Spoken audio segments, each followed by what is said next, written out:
Hello friends. आज हम करने वाले हैं टेक्नो फंडा analysis of the stock of the month IEX। Before going ahead, this is a disclaimer for my views around. I am not a SEBI registered analyst. All posts are for educational purposes, non-advisory, discretional. No claims or rights reserved. I am not responsible for your profits or losses. Please consult your financial advisor before investing. The IEX stock has recently given weekly bracket breakout, also the flag breakout.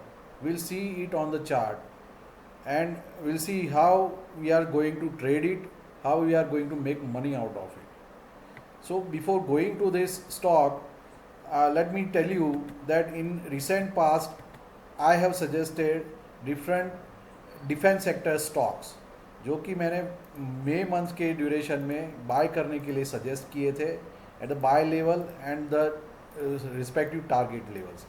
As you can see on 29th of June, almost after 1.5 months, all have given a very good returns around. See, almost the stocks price are increased from level to double. The gains are doubled, and there are stocks which are still in my demat in holding state.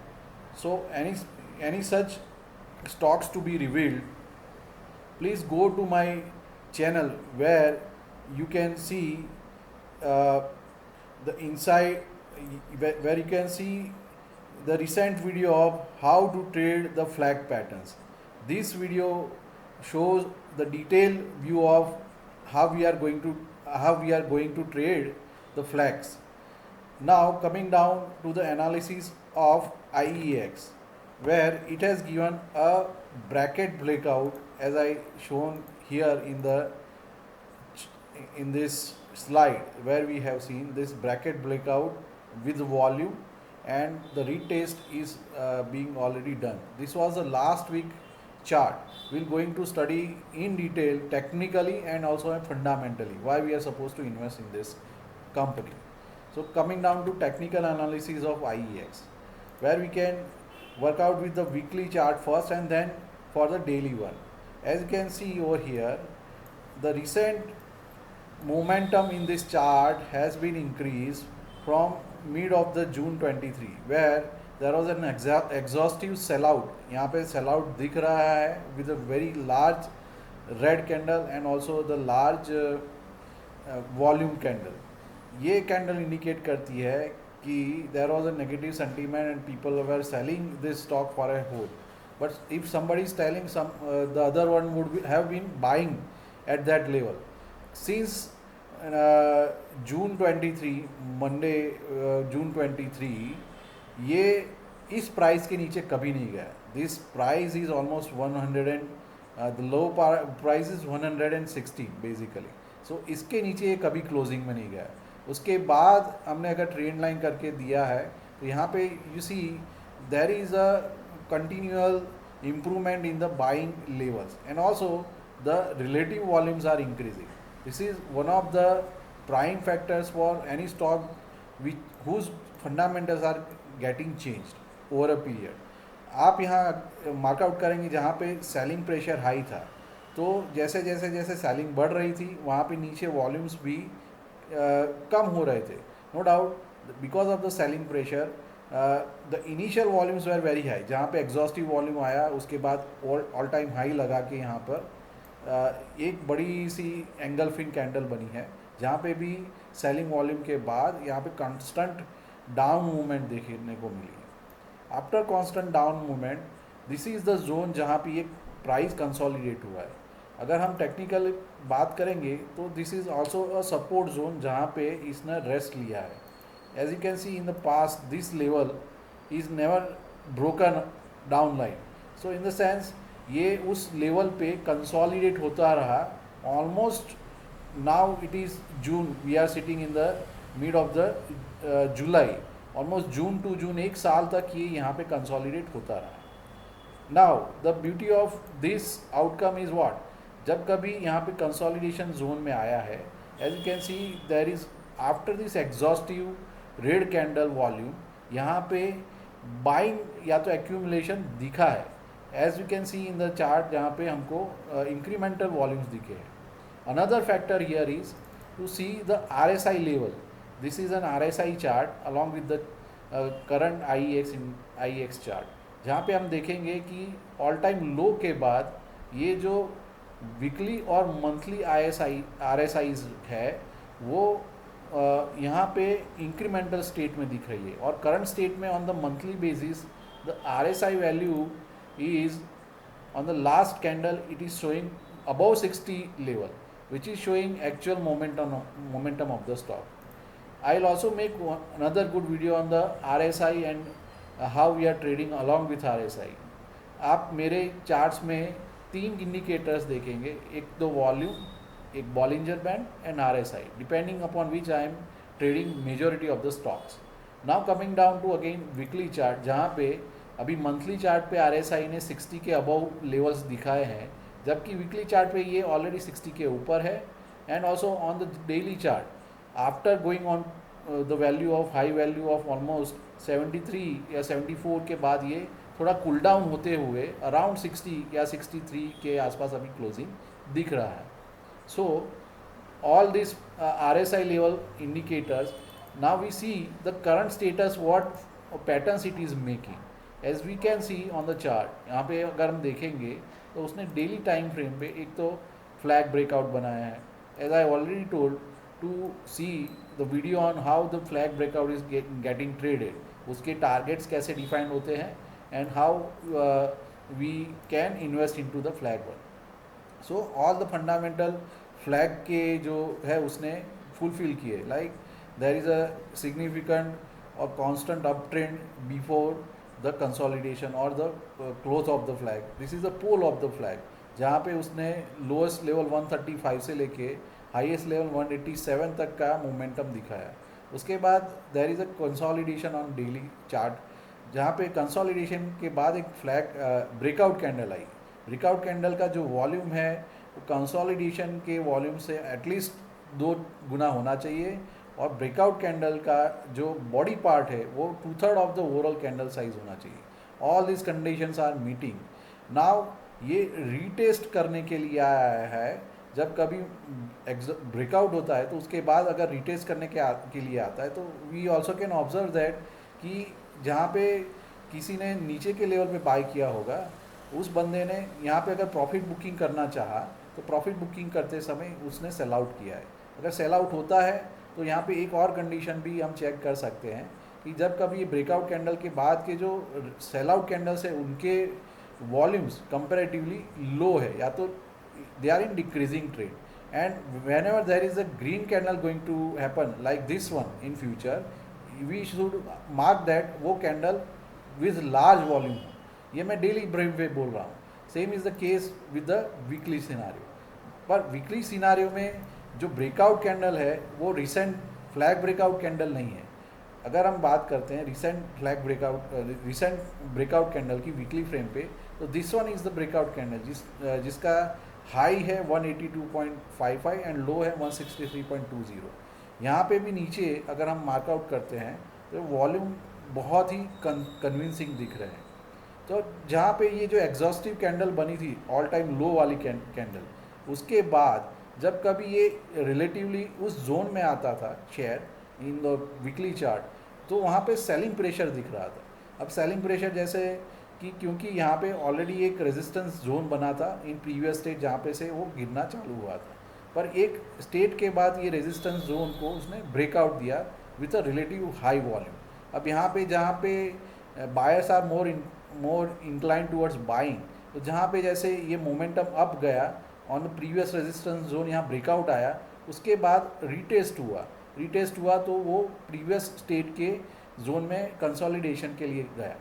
But एक और मार्कआउट करने वाली बात है, जहाँ पे breakout candle बनी है उसके बाद कंसोलिडेशन के बाद उसने अप रैली दी है. बट देखने वाली बात है कि एक साल के ओवरऑल ब्रेकआउट में पिछले जून 23 से लेके अभी तक के जुलाई 24 तक जो वॉल्यूमेट्रिक चेंजेस है ये बहुत ही हाई है compare to previous volumetric change. तो ये इंडिकेट करता है कि इस स्टॉक में अभी मोमेंटम दिख रहा है। हमने RSI लेवल के ऊपर भी मोमेंटम चेक किया है। तो ये जो ट्रेजेक्टरी मैंने बनाई है, this are the possible movements in this chart, and my ultimate target of this stock is almost 300 rupees, जो कि ऑल टाइम हाई के थोड़े नीचे, ऑल टाइम हाई 315 317 के ऊपर है, but I am targeting it to be holding for a period of से next 1 year to reach out to this target. अभी इसकी प्राइस वैल्यू अराउंड 184 एंड 85 है, जहाँ पे if we are buying with a kind of volume and the details as I shown, जहाँ पे मैंने flag breakout के भी ऊपर टारगेट दिया है, तो immediate target on the basis of flag breakout is almost 232 rupees, which is almost near to this first resistance zone of 251. अगर ये सस्टेन कर जाता है तो next zone would be 300 rupees, जहाँ पे नेक्स्ट रेजिस्टेंस जोन क्रिएटेड है। सो ये लॉन्ग टर्म का पोर्टफोलियो में हम ऐड कर सकते हैं फॉर एटलीस्ट 1 ईयर। अभी ये हमने टेक्निकल बात की about this stock, why should we are buying this one, पर अगर हम फंडामेंटली बात करेंगे तो let's go to the fundamental chart of this IEX। IEX के अंदर we'll study the financial statements and financial results on this chart, जहाँ पे हमने ये quarter on quarter results available है। This are the quarterly results of IEX during last year, जहाँ पे मार्च 23 से लेके मार्च 24 तक जो सेल्स वॉल्यूम है वो दिखाया गया है।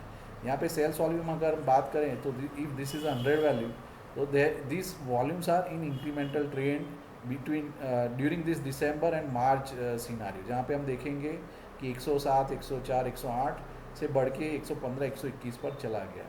This is also one of the reasons जिसका प्राइस बढ़ा है, but not only this sales one. भाई सेल्स तो किया, धंधा तो किया, बट प्रॉफिट कितना अर्न किया, that is also important factor. तो इसके स्टॉक में अगर हम देखते हैं ना, तो other than employ cost and depreciation cost, यहाँ पे अदर एक्सपेंसेस भी दिख रहे हैं। या तो ये सब चेंज होते हुए इंटरेस्ट पार्ट जो है यहाँ पे बेयर मिनिमम है। इस कंपनी में debt to equity ratio almost 0 के आसपास है, इसमें कोई डेट है ही नहीं। क्यों? क्योंकि उसका भी एक फंडामेंटल रीज़न है, मैं आपको एक्सप्लेन करने वाला हूँ। यहाँ पे जो कुछ रिडक्शन है इन टर्म्स ऑफ प्रॉफिट जो अर्न हुआ है, ऑलमोस्ट ये सेल्स के बाद सब कुछ डेप्रिशिएटेड वैल्यूज़ काटने के बाद, all profit and all other expenses को काटने के बाद, available profit and loss before the tax is coming out to be almost 127, जहाँ पे अगर टैक्स और बाकी का डेप्रिशिएशन निकाल देते हैं तो उसका अवेलेबल नेट प्रॉफिट जो है 95 करोड़ में है। अभी एक बात सोचिए, 121 का उसने धंधा किया, उसमें से 100 करोड़ के आसपास वो प्रॉफिट लेके आ रहा है। That means there is a high margin of profit available for this company. एक तो ये डेब्ट फ्री कंपनी है, और दूसरा उसके पास हाई प्रॉफिट मार्जिन अवेलेबल है। So this is one of the factors जहाँ पे आप यहाँ पे बेसिक अर्निंग पर शेयर्स की बात करेंगे तो वो भी एक इंक्रीमेंटल ट्रेंड में है इन लास्ट 2 क्वार्टर्स, जहाँ पे 1 से लेके बढ़ के 1.707 हो गया है। So all are the factors जहाँ पे ये हम देख रहे हैं कि इसके रहते हमारे पास इंक्रीमेंटल वैल्यूज़ यहाँ पे दिख रही है। तो another factor what will see the profit and loss of overall yearly chart और the consolidated profit and loss for the last 5 years. अब यहाँ पे रेवेन्यू या तो जो इनकम जनरेट हुई है after the sales and other part, it is on the year basis in incremental trend, जहाँ पे मार्च 20 में 256 से बढ़ के 21 में 316 हुआ, 425 March 22, again in March 23 it was came down to 400 and then now it is almost 450 touching. इसकी बात करें तो ये टोटल रेवेन्यू है, इसमें ऑपरेशनल या तो हम कॉस्ट टू मटेरियल देखेंगे या तो इसमें एक्सपेंसेस देखेंगे, तो they are bare minimum expenses. तो प्रॉफिट एंड लॉस अगर हम देखेंगे against what they have remove the expenses, then they are in larger term on year it is incremental trend. यही एक रीज़न है कि भाई ये सब निकाल के इसके पास हाई प्रॉफिटेबिलिटी बनती है, और उसका year on year earning per share है वो भी अभी इंक्रीमेंटल ट्रेंड में आ रहा है। With reference to previous 3 years, जबकि वो उसके पहले हम देखते हैं तो 8.57 5.96 दिख रहा था in the year of 2021 and 20, जहाँ पे सेल्स के अगेंस्ट में नंबर्स बहुत अच्छे थे, या तो डेप्रिशिएटेड वैल्यू के अगेंस्ट में अवेलेबल प्रॉफिट एंड लॉस अच्छा था। क्यों? क्योंकि उसकी वजह से ही यहाँ पे अर्निंग पर शेयर बढ़ रहा है। वो ड्रास्टिकली डिग्रेड हुआ in the year of 2022 because of the Covid and other part and many other regulations on the company, और उसके बाद वो वहाँ से अभी इम्प्रूवमेंट स्टेट में दिख रहा है। यहाँ पे 3.38 3.27 3.27 के रहते 3.84, that is why the stock has tumbled between 2021 to 2023. As you can see on the chart itself, the year of falling was from the mid of the or the December onwards 2021 till 2023 May, mid of the 23. उसके बाद यहाँ पे recovery state में दिख रहा है। This is also one of the factors जो fundamental आपको चार्ट पे दिखते हैं। Another thing to watch out as a overall balance sheet में अगर हम बात करते हैं तो इसके जो इक्विटी कैपिटल है वो यहाँ पे 22 में बढ़ाए गए, मतलब उसने मार्केट से पैसा उठाया, जहाँ पे वो पहले 29-30 के आसपास इक्विटी कैपिटल शेयर इक्विटी में था, उसने मार्केट से पैसा उठाया। That's why the stock valuation was deteriorated in between March 22 in between 22 to 24। पर ये 3 साल में ग्रोथ प्रॉस्पेक्ट्स भी उतने ही इंटैक्ट रहे। अगर उनके रिजर्व्स की बात करें तो रिजर्व्स भी इंक्रीमेंटल स्टेट में है। अगर against this available equity capital, जहाँ पे देखेंगे कि 2021 में ओनली 30 करोड़ का उसका इक्विटी कैपिटल था, उसके अगेंस्ट में रिजर्व्स वेर वेरी हाई। इसमें 360 करोड़ का रिजर्व है, सरप्लस है, इसमें 500 करोड़ का है। But against almost double, not double, triple equity share capital, the reserves were bare minimal increased in terms of numbers. तो ये जो इंक्रीमेंटल नंबर्स है वो सिर्फ उस साल में डेंट पड़ा क्योंकि यहाँ पे मार्केट से पैसा उठाया गया। तो उसकी वजह से यहाँ पे देखेंगे कि ओवरऑल जो ग्रोथ प्रोस्पेक्ट्स में यहाँ पे 610 अगेंस्ट 90 करोड़ का जो शेयर कैपिटल है वो इंक्रीमेंटल व्यू में थोड़ा सा कंपेरेटिवली लो है। बट ये अगेन बिटवीन मार्च 22 टू मार्च 24 ये इंक्रीमेंटल ट्रेंड में, तो कंपनी के पास सरप्लस रिजर्व अवेलेबल है। और एक चीज़ मार्कआउट करते हैं, long term borrowing. Long term borrowing मतलब company has taken loans from different institutions, different investors, और for the growth of the company from bigger players around, but there are zero long term borrowings. This is very very very positive side for this company. Then there are different default tax liabilities, means the taxes which are levy onto the overall क्या बोलते हैं, जो profit earn हुआ है उसके रहते उसको तो काम करना ही है। अदर लॉन्ग टर्म लायबिलिटीज़ अगर देखते हैं तो किसी भी कंपनी के पास ऑलमोस्ट 10 करोड़ का लॉन्ग टर्म लायबिलिटी है। तो it is not only coming down to be the profitable business, but also over here we can see that it is fundamentally very strong. और उसका एक रीज़न है, what IEX doing, Indian energy exchange करता क्या है। Indian energy exchange की अगर हम बात करते हैं तो ये मिडवे एक्सचेंज है। किसके लिए? एनर्जी सेक्टर के लिए। ये कैसे काम करता है? अगर हम इंडियन एनर्जी एक्सचेंज की ऐसे बात करते हैं कि जहाँ पे फंडामेंटली जब हमने बात की कि उसके प्रॉफिट मार्जिन्स इंक्रीमेंटल है, तो ये काम कैसे करता है, let me show you in different scenarios over here कि इंडियन एनर्जी एक्सचेंज का हमारा व्यू कैसा।